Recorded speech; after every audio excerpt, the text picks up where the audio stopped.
this Celtic religion and art, and even as we just talked about the patterness, it's not a distinction.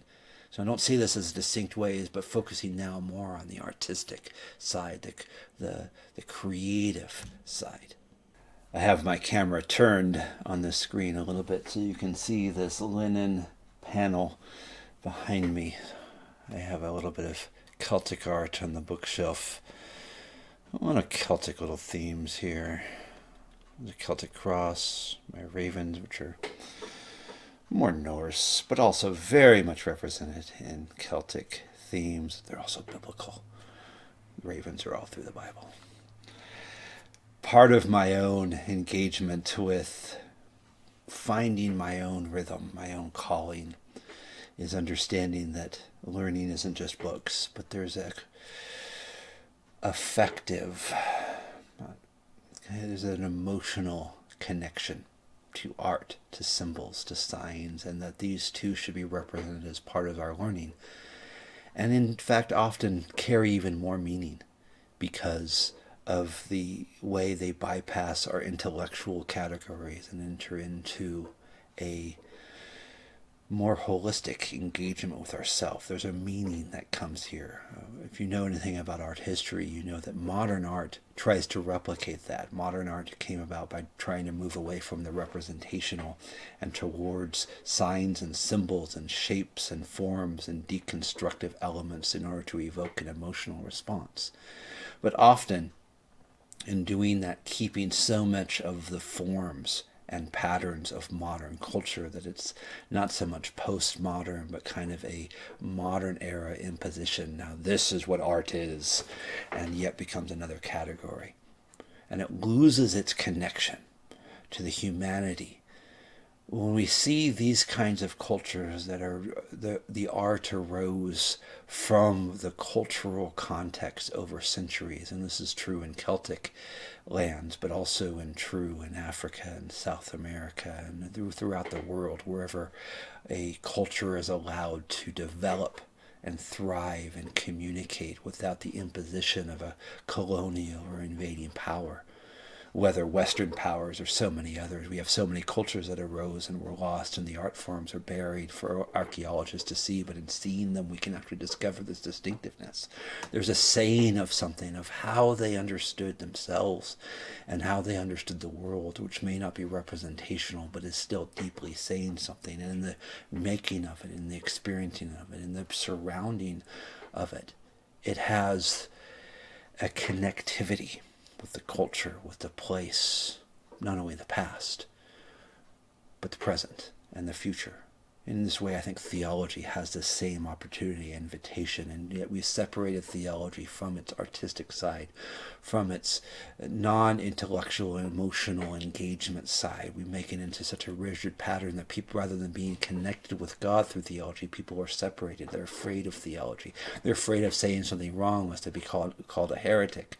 They're afraid of creative engagement with God. We become restricted, and then becoming restricted, we become passive, and then becoming passive, we become dehumanized. We are no longer connected, and that is the driving theme, the driving yearning of so many, especially in our Western, for those of us in a Western context, United States or Europe or so many places. People have become so disconnected from themselves that they're desperate to find some sense of meaning, of identity, of patterning, that gives them some kind of alleviation of this sense of being an outsider to their own self. Art has a way of reminding us, of integrating, of connecting us. And if we see the way the forms and patterns and work actually are part of a religiosity, they're not a separate category, a separate form like we have made it in our era. They're actually arising in and out of, communicating to and from. Our liturgies do this. Our art does this. All architecture does this, whether intentional or not. It's saying something. So what is it saying? So often we've become so decontextualized that our religiosity, our spirituality, our sense of self and identity are like those strip malls with the same restaurants and the same stores, completely alike everywhere, the same bland kind of experience, but familiar. And if we don't like that, if we don't like the bland Mexican food, we'll go to the bland Chinese food, or we'll go to the bland hamburger place. It will shop at the bland store for the bland towels that match the towels of all our bland friends. And we're all trying to fit in, and yet all of us are feeling distant and separated from ourselves, and all desperate at the same time, bringing in some Kierkegaardian thoughts to our Celtic theology. But that leads into why I think Celtic art and religiosity shouldn't be saved as this tagline at the end of a course or put on it separate, like here's Celtic art, but really should be seen in this integrative understanding as we carry forth to understand that the art is itself theology. It is itself the culture. And how do we see that taking shape in our context just as much as the nature around us? What is the art that we surround us with? What is the expressiveness of the sense of identity and meaning and connectedness that we have, that comes out from within and from our past and helps us have a sense of place? It's going to be a little review, but I'm going to recovering some similar ground with the purpose of connecting it to this very theme. Because Ireland was never conquered by Rome, the practices and, more importantly, prevailing philosophy of the empire was not reflected in Irish culture. So Christianity came in without all the baggage, and because of the ways time and power and those who came in, like Patrick, didn't come in with the force of Rome, the message was allowed to permeate the culture and become alive in the culture before outside influences started saying, no, you have to conform and be homogenous. So rather than having the Platonic division separating the physical from the spiritual, the Irish maintained this mystical understanding of the interrelatedness of the two.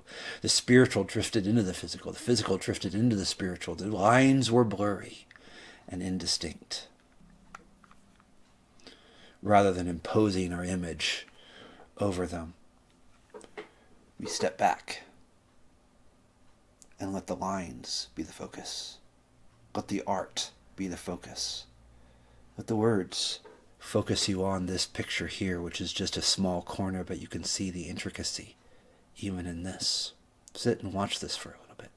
Pause. Look. What do you see? Lines and distinctions are blurry and distinct, and yet there's a complexity of the forms. It's not just a blur.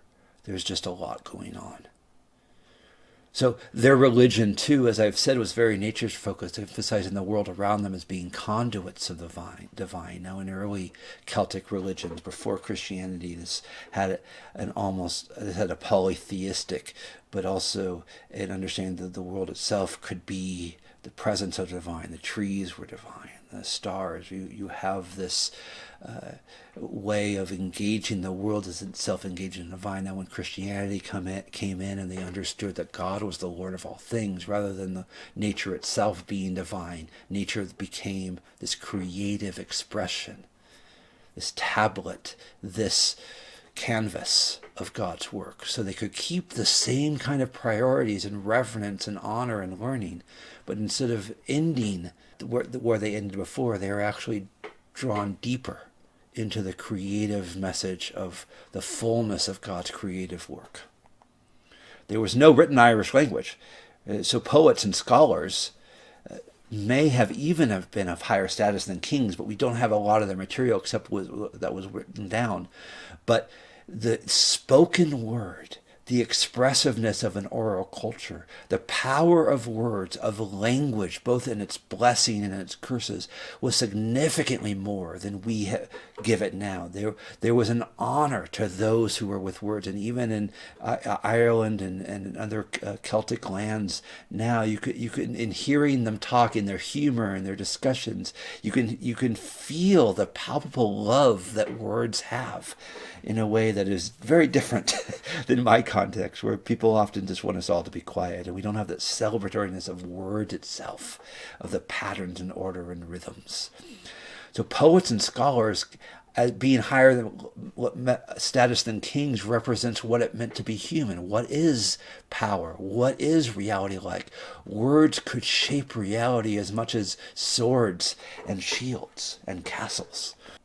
The art and the craftsmanship of the Celtic people tended towards more complex geometric designs, interwoven knots or strands, rather than representative art. Of course, there is representative art. You can see people and animals show up, so it wasn't as if they were completely distant or separate from this. It's just that that just became part and parcel. So the representations of humans themselves could be seen in this. If you want an example of this in a current media form, the animation movie The Secret of Kells is a great example. Now, the story isn't inherently altogether Christian, though it represents a lot of the values, but the art is drawn from the Celtic art itself and the symbology, and you can see how this can come alive in the interwovenness of it. The designs more often than not carried with them complex meanings and symbolic importance. So it wasn't like this just looked pretty. It did look pretty, but there was often some kind of message that was developed and passed on, not unlike how words and vocabulary are passed on to us. Those who are native speakers understand nuances and understand meanings and understand ways about it. So too the art carried with it a kind of meaning, a representational understanding that had impact beyond just the visual. So that even though they may have strayed away from tendency towards idols and human shape, the Celts still understood their art to have this religious significance, representing that which is too complex to speak. So they didn't worship idols anymore, but they didn't give up the visual impact of how art and expressiveness could have in their spirituality now with a Christian lens. Their art reflected their philosophy in a very, very powerful way, so much so that actually looking and gazing and meditating on their art could actually give you more insights than what I'm talking about. Seeking to illustrate this interconnectedness of all things, seeking to show the blurry lines between the physical and spiritual world. And even here you can see this blurry line of the image that's right here of the words carry into the image of the person, but that the image of the person is sitting within this complex array of shapes and designs and stories, and it's all intermingled and connected, and the lines follow and lead your eye all around, so that more and more you see as you sit up with it. The Irish manuscripts, these written versions of the Bible, are often called insular. They don't completely reflect a tendency towards the clear representation and storytelling that so much of the other manuscripts that we see from the rest of Europe and then later on in stained glass. They reflect a little representation, a little storytelling, but more often than not, the storytelling is contained with its own expressive symbology. So too here we can see Mary and the young Jesus, but this is not like the versions we see in later art. There's a work there, you can see the angels, but you can also see the interplay of the forms playing with the shapes and sitting and are being surrounded. There's much more going on than just trying to capture a scene. So we find this complex geometric pattern within. We see this endless knots and swirls that represent a constancy of flowing and interconnection. We see this vast array of symbolic, natural, personal images filling the pages, interwoven in each other in a pretty startling way the more and more you see and the more and more you sit with it. Even after the Council of Whitby, and the Council of Whitby is where the British Church decided to move away from Celtic forms and liturgies and assumptions and really more formally adopt the Roman and Latin approaches.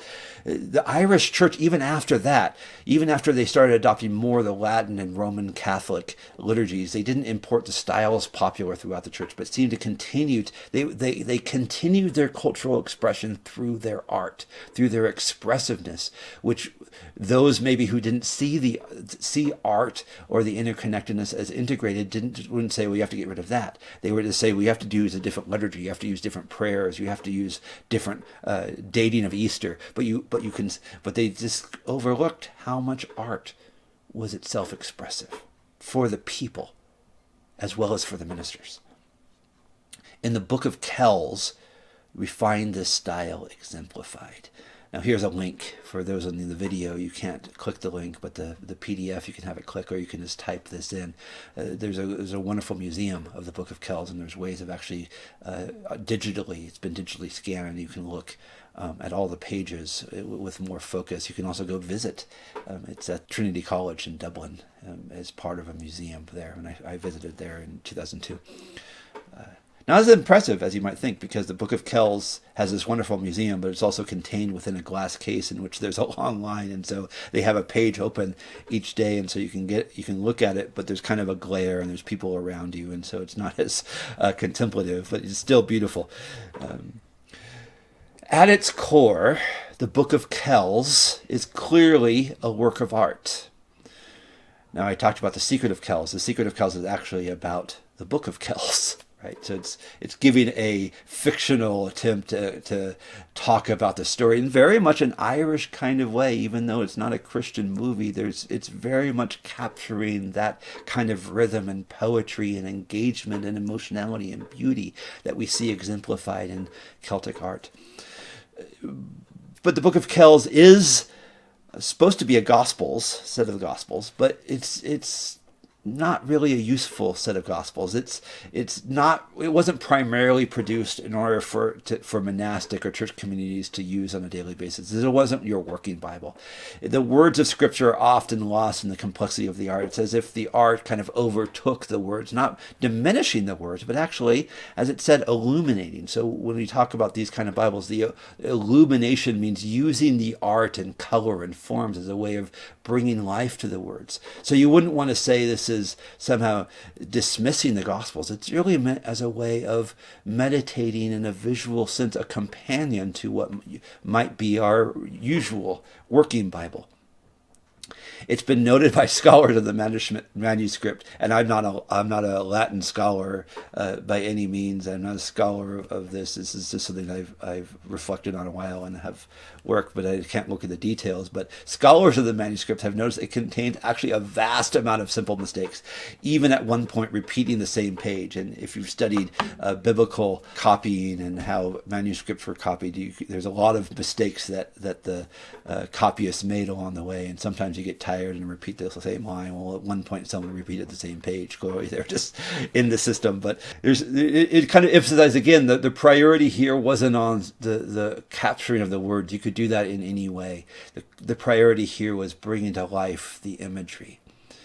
This picture here is called the Chi-Rho page. Chi-Rho is the first letters of Christos, and this is think here. We can write the Chi-Rho, the Greek letters Chi-Rho, in a very simple way, and it's an expressiveness of Eastern Orthodox to have that Chi-Rho, and many of you might have this in church if you go to a more liturgical church. But now look at what they've done to the Chi-Rho here.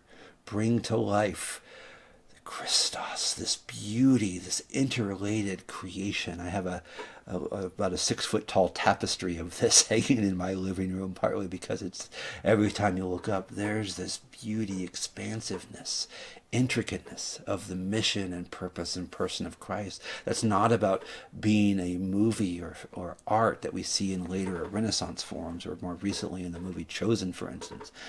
It's saying something. It's calling. It's leading us to reflect more deeply.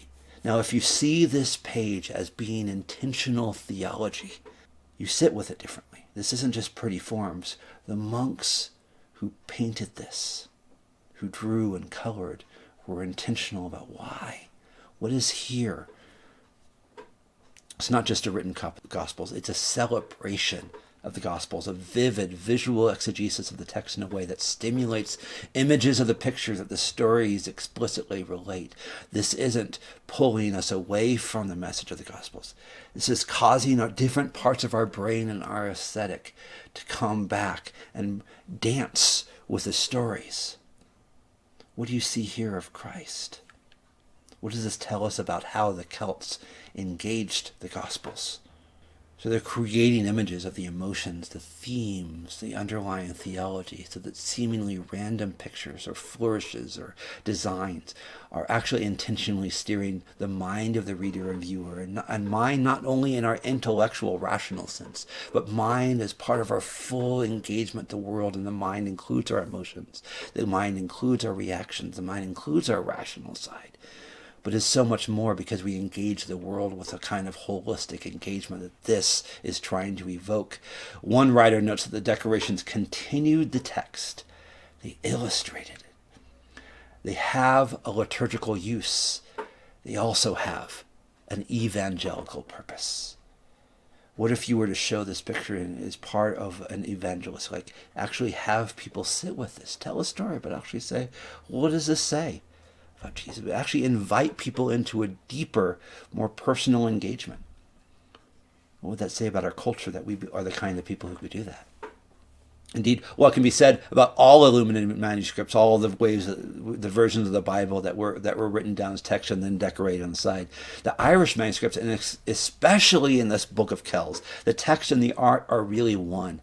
Rather than having clear lines between pictures and words, sometimes the text seems to take more, where you have almost whole pages. You have whole pages full of text, but it's never separated from the pictures. There's often little decorations or flourishes of the writing. And sometimes the art takes center stage, like here. But even here, you have the Cairo. The words are blending together. One may be emphasized more than the other on different pages, but they're all part of the same expressive mission. This is most evident, as I said, in this Cairo page. Only a few opening words here. You can see the smaller letters there at the bottom make up an entire complex page of art. It's like the writer and painter came together in this celebratory expression, kind of like how if you're really taken by a passage as the preacher, you're supposed to preach on a whole passage, but you can't get past this one verse because you find this richness and depth. And that's what they do. They sit with these words and ask us to sit with these words. And we enter into their own contemplation of it by looking at what they pass down to us, even over a millennium later. Among the enormous variety of symbols and patterns are some primary emphases. Some reflect Celtic art, and some reflect symbols that actually go back into the early church. The person of Christ is, of course, quite prevalent. This is the Gospels, not only in representational images of him and Mary or his arrest, but also in the various symbols used to represent Christ. The fish, the snake, the lion, the peacock, all things that actually show up in broader Christian teachings were probably used by early evangelists, maybe even Patrick himself, to talk about the differences of the Gospels or talk about different aspects of Christ, bringing these symbols into the story, representing various aspects of Christ's humanity. In addition, we find the symbols of the four evangelists highlighted on their own, but also, like on this page, but also throughout the text. So you see how there's kind of an interlinear discussion. You have linked passages. You have passages where this symbol will show up, and the painter is doing this commentary within the text of highlighting where certain aspects show up and giving the reader certain cues about how to interpret it, mingling together. Primary symbols are found throughout the text in a lot of clear and less clear portrayals, along with other representations of common themes. So there's, again, a lot going on, more than just what you might see as a parent. The more you know the symbols and the more you understand the complexity, you can see how much deep reflection and thinking went into this kind of representation. Angels, crosses, Eucharistic symbols, doves, as so many other things, all contained within a mind-boggling framework of geometric patterns, so that there's a whole theology class in just this one page we're looking at.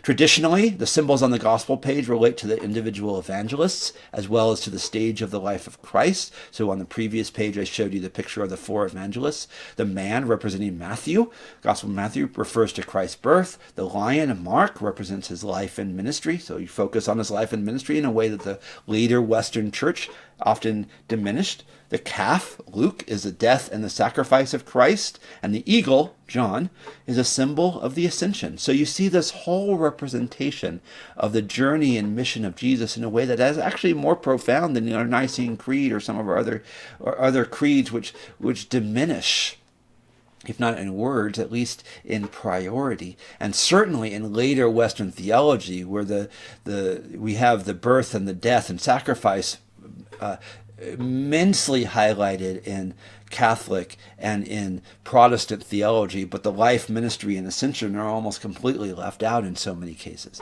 Yet here we can see the fourfold pattern containing the miracle and the vision of the fullness of the humanity as part of Jesus' broader mission to and for this world. In the 12th century, the chronicler Giraldus Cambrensis wrote this about the symbolic complexity of the Book of Kells. This tome contains the concordance of the four Gospels, according to St. Jerome, with different designs on almost every page, all of them in a marvelous variety of colors. Here you can gaze upon the face of divine majesty, drawn with infinite grace. Here, too, are the mystical emblems of the evangelists, now with 6 wings, now with 4, and now 2. Here you can find the eagle, the calf, the man, the lion, along with a host of other wonders. Look at them casually with just a superficial eye, and you may think them rapid sketches rather than the fruits of genuine labor. You may think them shallow, where all is subtlety. But if you take the time to examine more closely, you may penetrate to the very shrine of art. You will see intricacies, so fine and subtle, so exact, and yet so rich in detail, so full of knots and coils with color so bright and fresh that you will not hesitate to declare that you have gazed upon the work, not of men, but of angels. A powerful expression of how this isn't just art as a separate subject, but art as theology itself, maybe even deeper than trying to put it into words. And it's also noteworthy for the interconnectedness of the Celtic world with the broader world. And we find the Book of Kells, this rhythm, this art, continuing to reach back across the Christian world for those of you who are in Pasadena. In fact, you can visit the local Catholic church, which is not too far from the Fuller campus. It's interesting because no one told me this, but I used to visit there when I was a student, because it was one of the churches that was open for prayer, and when I would just be in class, I would just want to go and pray. And I walked around and saw Celtic art showing up throughout the inside of the building, and it turns out the first priests who came and served at this church more than 100 plus years ago were Irish priests, because Ireland was such a strong Catholic country. So they were Irish priests and brought their art. So the Irish art shows up even in places we don't expect. A vision of how formative and expressive this is, now intermingled in Pasadena with the Filipino and the Hispanic cultures still resonating with their voices and their art. The expressiveness of the gospel for our context and time.